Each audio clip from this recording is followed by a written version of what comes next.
صبر بھی کم ہوتا ہے، حوصلہ بھی کم ہوتا ہے، اللہ نے انہیں عقل بھی کم دی ہوتی ہے، اس کی حکمت کا تقاضا ہے۔ اور پھر جو بی بی امیر ہو وہ کبھی غریب ہو جائے تو اس کے لیے جینا مشکل ہو جاتا ہے۔ غریب آدمی امیر ہو جائے تو گزارا ہو جاتا ہے، اور خدا نہ خواستہ امیر اگر غریب ہو جائے مشکل ہوتی ہے۔ سیدہ طیبہ طاہرہ حضرت ختیجہ الکبریٰ رضی اللہ تعالیٰ عنہ مکے کی ملکہ تھیں۔ آپ فرماتی ہیں 20 نوکرانیاں تھیں میرے گھر میں۔ توجہ ہے میری بات پر؟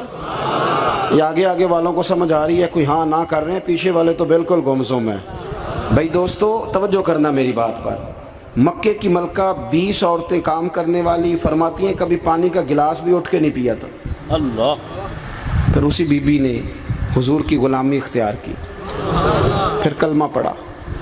ظہر کے وقت ابن اسحاق کہتے ہیں ظہر کے وقت انہوں نے اپنا مال حضور کے قدموں میں سارا پیش کر دیا۔ عصر سے پہلے پہلے میرے نبی نے ہر چیز اللہ کے رستے میں تقسیم کر دی۔ جس کی 20 کنیزائیں تھیں، پڑھو کنز الاموال، یہ حدیث اختلاف روایات کے ساتھ بخاری میں بھی موجود ہے۔ حضرت ابو ہریرہ رضی اللہ تعالیٰ عنہ فرماتے ہیں کہ سیدہ طیبہ طاہرہ حضرت ختیجہ الکبریٰ کے بارے میں محبوب نے فرمایا کہ ختیجہ میرے لیے کھانا پکا کے باورچی خانے سے نکلی، خود حضرت ختیجہ کپڑوں پہ پیوند لگے، خود چولہا جلایا، خود چولہا جلایا۔ اور وہ بی بی جس کے پاس ہر گھنٹے کے بعد نیا سوٹ تیار پڑا ہوتا تھا، اس کے کپڑوں کو پیوند لگے۔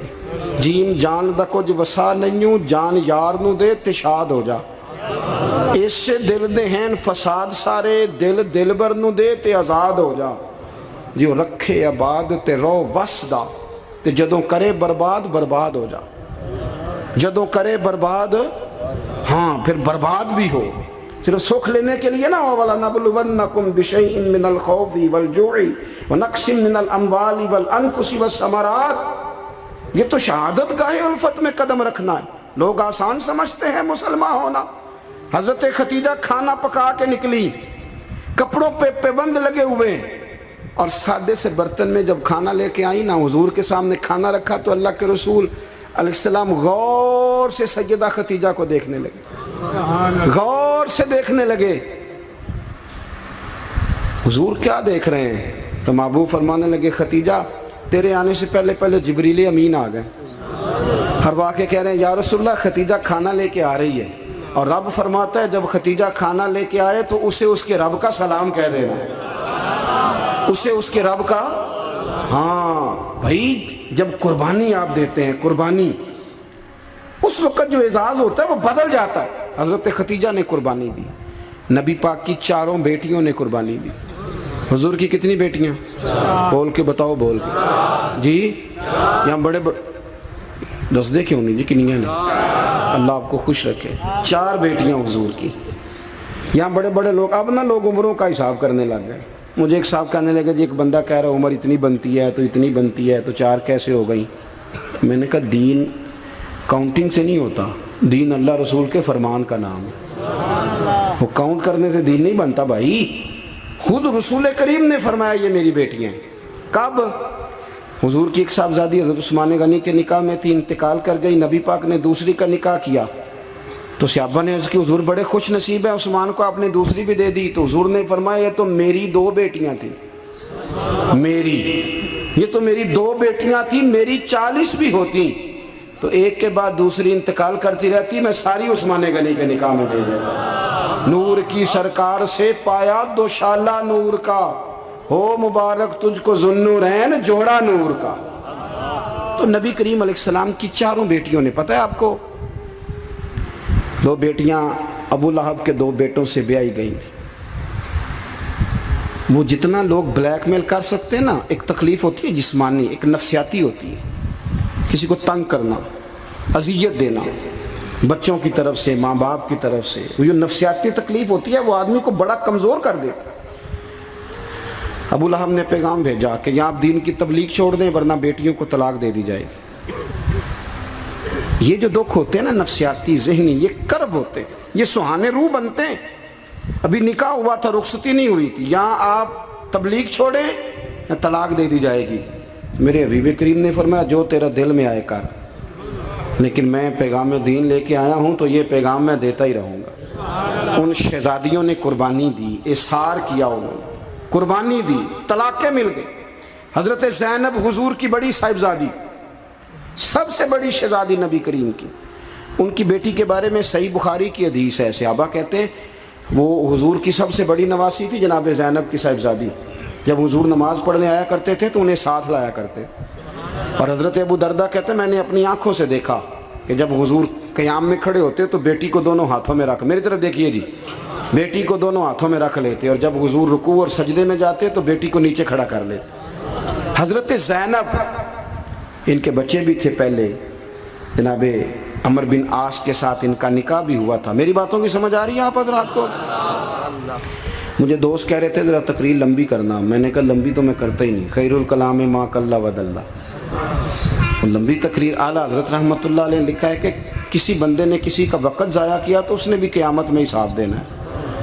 کوئی بات کھینچ کے کر لی جائے، کسی کو ذرا آگے لے جایا جائے، کسی کو پتہ ہے نا ہمارا نعت کا کہتا ہے میں آخری شعر پڑھن لگا تو میں کہنا ایک باری پڑھی جی، ایک شعر 17 باری پڑھی ہے تو آخری نہیں ہوں، میں 2 شعر پڑھنے میں کہ 2 باری پڑھی۔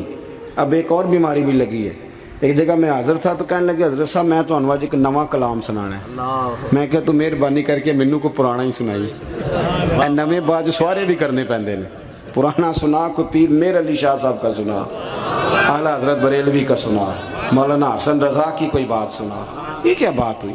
آمدام برسر مطلب جناب زینب گھوڑے پہ بیٹھی تھی، حبار بن اسود، حضرت زینب کے پیٹ میں بچہ تھا۔